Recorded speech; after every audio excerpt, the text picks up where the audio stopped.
जय जगन्नाथ दर्शक बंधु आज आसतु जानिबा जड़े मनीष केमिति भल जीवन नहीं बंची पारिबो। तो से विषय रे मु आपनको आज 10टी टिप्स कहबी। जदि आपनक जीवन रे यह लगाई पारिबे ताहे निश्चित भाव रे आपन सुख रे रहिबे।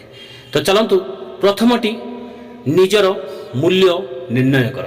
आपनक पई प्रकृति रे कोन गुरुत्वपूर्ण एवं आपण आपनक जीवन रे प्राथमिकता देवाकू चाहूथिबा विषय चिंता करने समय नियंतु।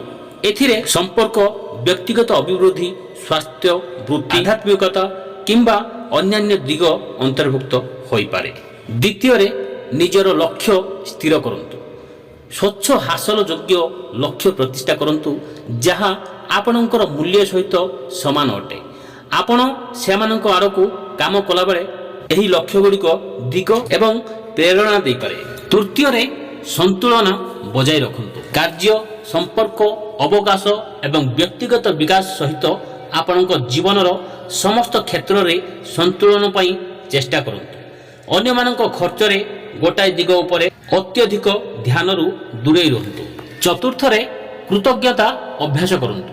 आपणक जीवन रे आपण प्रशंसा करुथिबा जिनिस गुड़िक उपरे नियमित प्रतिफलित करी कृतज्ञतार मानसिकता सृष्टि करंतु। यह सकारात्मक एवं संतुष्टता वृद्धि करिबारे सहाय्य करिथाय। पंचम रे आपणक स्वास्थ्यर जत्न नियंतु। पुष्टिकर खाद्य खाइबा, नियमित व्यायाम करिबा, पर्याय परिमाण रे सोइबा एवं आवश्यकता समय रे सहायता मागिबा द्वारा आपणकर शारीरिक एवं मानसिक सुस्थता को प्राथमिकता दियंतु। षष्ठ रे संपर्क गढ़ंतु। बंधु, परिवार एवं संप्रदाय सहित अर्थपूर्ण संयोग स्थापन पाई समय एवं शक्ति विनियोग करंतु। दृढ़ संपर्क, समर्थन, आनंद एवं यह एक भावना प्रदान करि परिबो। सप्तम रे आह्वान गुड़ी को आलिंगन करंतु।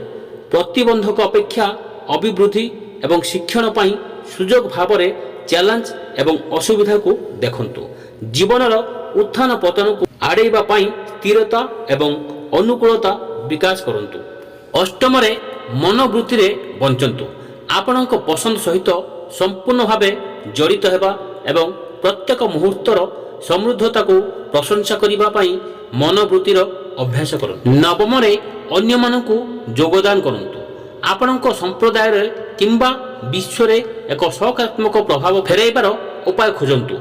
दया एवं उदारतार कार्य आपणक जीवन रे पूर्णता एवं अर्थ आनी पारे। दशम रे क्रमागत भाव रे शिखंतु एवं विकास करंतु। कौतूहलप्रद रहंतु एवं नूतन अनुभूति, धारणा एवं दृष्टिकोण पाई खोला रहंतु। एक पूर्ण जीवन बंचिबा पाई आजीवन शिक्षा एवं व्यक्तिगत अभिवृद्धि जरूरी होइथाय। दर्शक बंधु, परिशेष रे एक भल जीवन यापन करिबा उद्देश्यमूलक पसंद, आत्म सचेतनता एवं एक जीवन सृष्टि करने को एक प्रतिबद्धता अंतर्भुक्त करे जहाँ आपणकर मूल्य एवं आकांक्षा सहित समान अटे।